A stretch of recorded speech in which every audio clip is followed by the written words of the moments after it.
The sirens arrived too late. Red and blue lights washed over a quiet industrial block on the edge of the city, reflecting off puddles of rainwater and broken glass. Inside the warehouse, the air was thick with the smell of oil, damp concrete, and something far worse. A body lay face down near the loading dock, arms twisted at an unnatural angle. A single gunshot wound visible through a torn jacket. There were no witnesses standing nearby. No cameras pointing in the right direction. Just a crime scene already slipping out of control. Detective Mark Ellison stood just beyond the yellow tape, jaw tight, notebook untouched. 15 years on the job had taught him when a case was about to turn ugly. This was one of those nights. The victim was identified within an hour. Daniel Harper, 38, a small-time logistics contractor with a clean record and a habit of keeping the wrong company. Someone had wanted him silent. By sunrise, pressure was already building. The victim's family demanded answers. The media camped outside the precinct, speculating about organized crime connections and escalating violence. City officials wanted arrests, fast. The department needed a name to put in front of a camera before the narrative spun beyond control. That name came sooner than anyone expected. Evan Cole was arrested 48 hours later. He didn't run when they knocked on his door. He didn't resist when they put him in handcuffs. He didn't even ask why. He just stared at the floor of his one-bedroom apartment as officers read him his rights, his hands trembling slightly as if his body already understood something his mind hadn't accepted yet. Evan was 32. Former warehouse supervisor. Divorced. No prior violent offenses. He and the victim had crossed paths years earlier over a contract dispute that never quite disappeared. A witness claimed they'd seen Evan's truck near the warehouse that night. Another said they'd overheard threats weeks before. Circumstantial, thin, but enough to get him into an interrogation room. The room was cold, fluorescent lights humming overhead. The table was scarred with old cigarette burns from another era. Evan sat hunched forward, wrists cuffed, eyes red from lack of sleep. Detective Ellison watched from across the table as another investigator laid out the timeline, piece by piece, like it was already settled fact. Evan denied it, calmly at first, then desperately. He said he'd been home, said he'd argued with Daniel months ago, but hadn't spoken to him since. Said he didn't own a gun. His voice cracked when they showed him photos from the crime scene. He looked away when they pushed harder, when the questions sharpened, when silence was used like a weapon. After 10 hours, he asked for a lawyer. The case didn't slow down. Forensic results were inconclusive. No fingerprints on the weapon. No DNA tying Evan directly to the scene. But the witness statements held. So did the motive, financial stress, unresolved anger, opportunity. In a system under strain, uncertainty is often treated like inconvenience. The trial moved quickly. The courtroom was packed the day jury selection began. Daniel Harper's family sat rigidly in the front row, grief etched into every movement. Evan's side of the gallery was sparse. A sister, an old friend, no parents, no one to steady him when the charges were read aloud. First-degree murder, aggravated circumstances, potential life sentence. The prosecution painted a simple picture. A man backed into a corner. A confrontation that went too far. A single gunshot in a moment of rage. They spoke confidently, their words filling the room, shaping a narrative that felt complete even where facts were missing. The defense pushed back, but gently. Too gently. They questioned the reliability of the witnesses, the lack of physical evidence, the rushed investigation. But every argument felt like it arrived a step too late, drowned out by emotion and certainty. When Evan took the stand, his hands shook so badly he had to grip the edge of the witness box. "I didn't do this," he said, voice barely steady. "I didn't kill him. I know how this looks, but I swear I didn't." Some jurors looked away. Others stared back, unreadable. The verdict came on the fourth day of deliberations. Guilty. The word echoed through the courtroom, heavy and final. Evan felt his knees weaken, as if the floor itself had given up on him. His sister sobbed quietly behind him. Across the aisle, the victim's family clutched one another, relief and grief colliding in the same breath. Sentencing followed weeks later. Life imprisonment. No possibility of parole for decades. The judge spoke about accountability, about community safety, about closure. Evan heard none of it. All he could think about was the sound of the gavel, the way it seemed to seal his future shut. Prison swallowed him whole. The gates closed with a metallic thud that vibrated through his chest. The air inside was different, stale, heavy, charged with unspoken rules. Correctional officers moved with practiced indifference, barking instructions as Evan was processed, stripped of everything familiar, assigned a number that replaced his name. Days blurred together. Noise never stopped. Shouting, metal doors slamming, distant arguments that could turn violent without warning. Evan learned quickly how to keep his head down, how to avoid eye contact, how to disappear into routine. At night, lying on a thin mattress under flickering lights, he replayed the trial over and over. The witnesses, the gaps, the moments where things might have gone differently. Anger burned hot at first, at the system, at the investigators, at a world that had decided his story didn't matter. Then anger turned inward. Months passed, then years. Evan stopped counting time the way free people do. Birthdays faded. News from the outside grew distant and strange. He watched men around him harden, break, or vanish into solitary confinement. He saw faith used as currency, weakness exploited, hope treated like a liability. And then, one afternoon, everything shifted. A volunteer group entered the cell block under escort.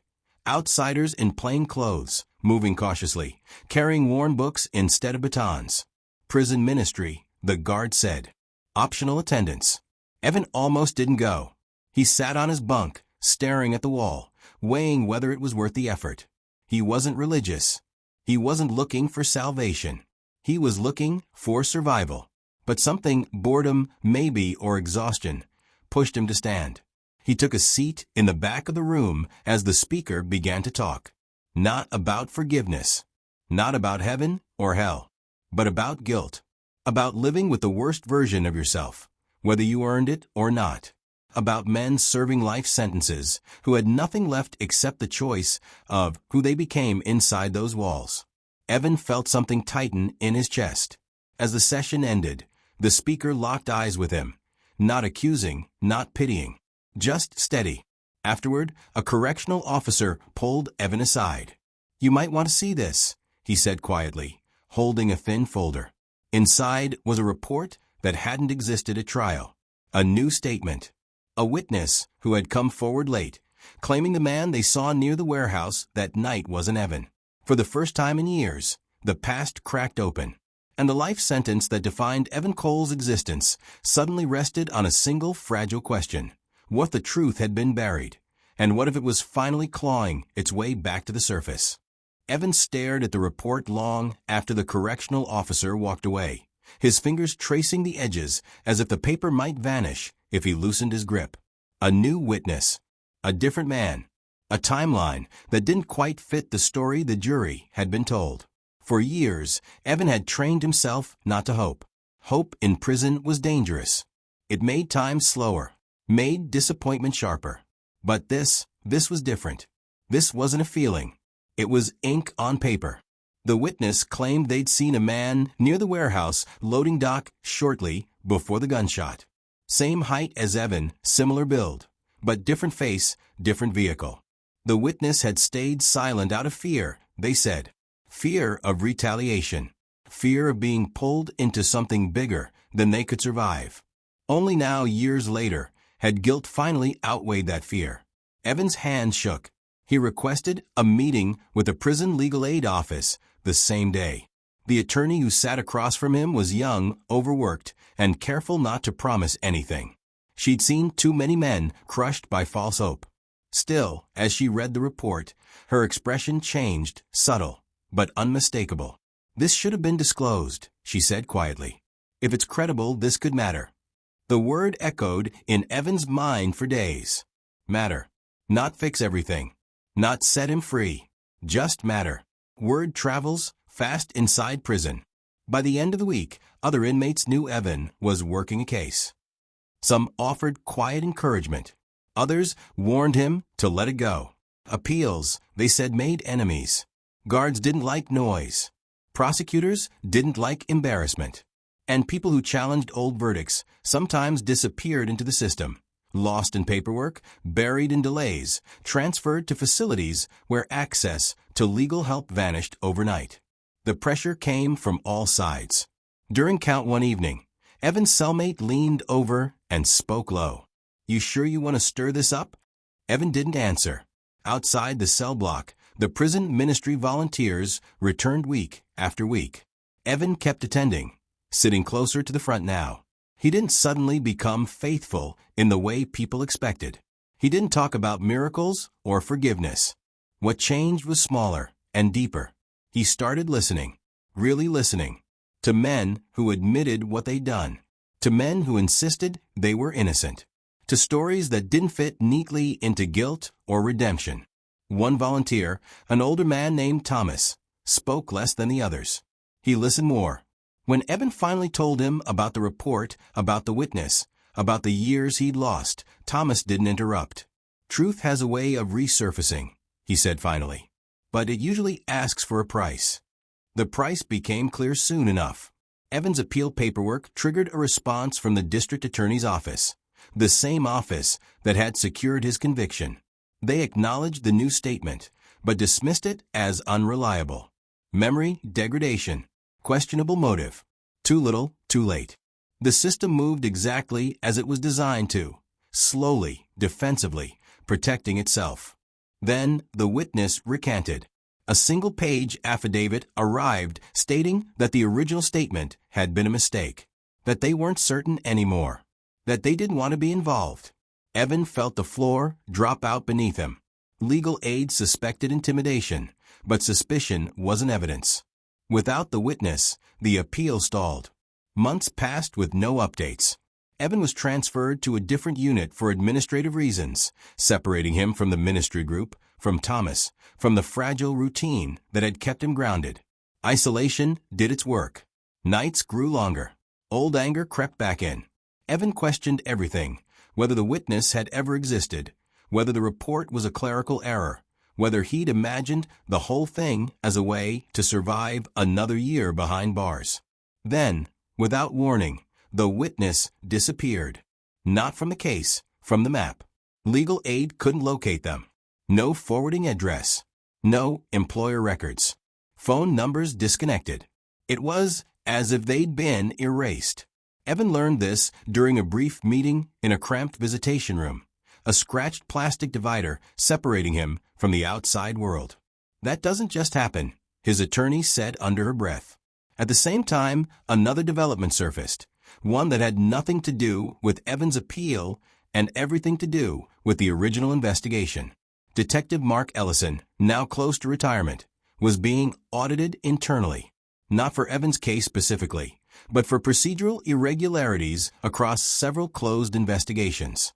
Missing notes, delayed evidence submissions, informal witness handling, patterns. Ellison was called in for questioning.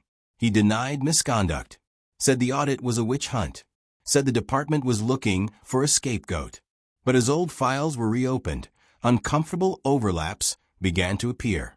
Witnesses pressured, leads dismissed, cases solved just in time for press conferences, including Evan's. Inside prison, Evan heard none of this directly. What he felt instead was the tension shifting. Guards watching him longer than usual. Conversations stopping when he entered a room. A warning slipped into casual talk. Don't expect miracles. Then Thomas returned. A different facility. Different uniforms. Same calm eyes. He tracked Evan down through the ministry network, pulling favors, asking questions. He brought news Evan wasn't prepared for. The witness didn't just disappear, Thomas said quietly through the phone. Someone helped them vanish. Evan closed his eyes. Thomas continued. And there's more. Another inmate came forward. Someone who says they heard a confession. Not yours. The line went silent as Evan absorbed the words. A confession meant a real killer. A confession meant the story could change completely. Or it could get much worse. Because confessions inside prison are dangerous currency. And the man claiming to have heard it? He was serving time in protective custody after surviving an assault that nearly killed him. The truth was circling closer. And this time, it wasn't just Evan's life on the line.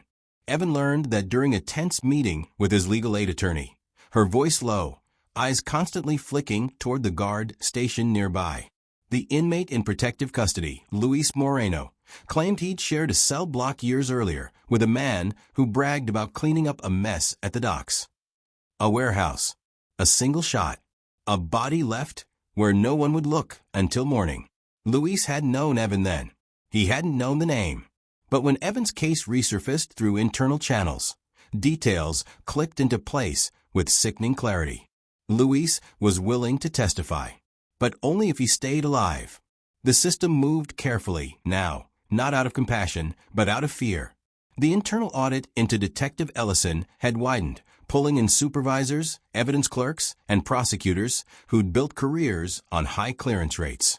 The department denied any connection between the audit and Evan's appeal, but the timing was impossible to ignore.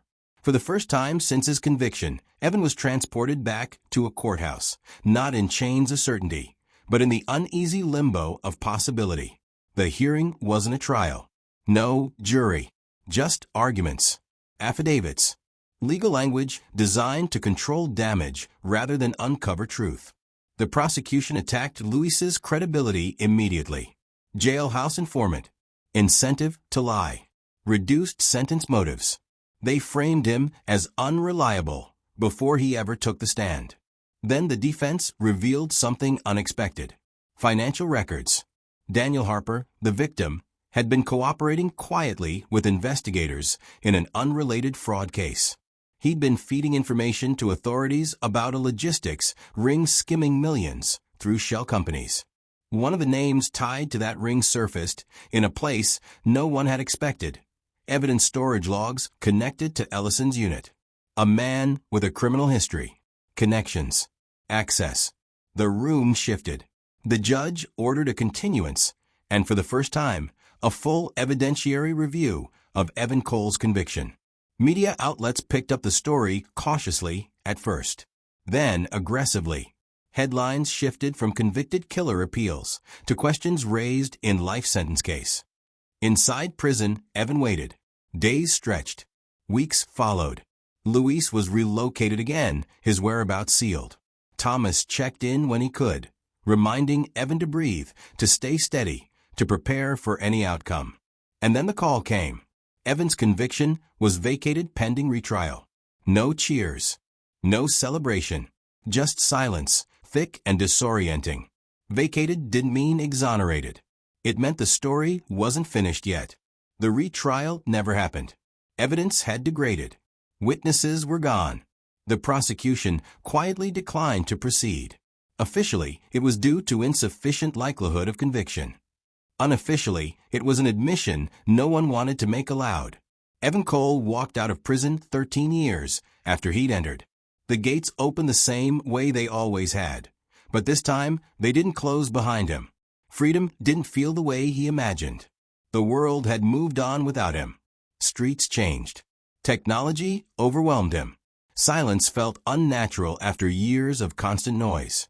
He struggled with anger, with grief for the life he'd lost, with the weight of surviving something that should have broken him completely.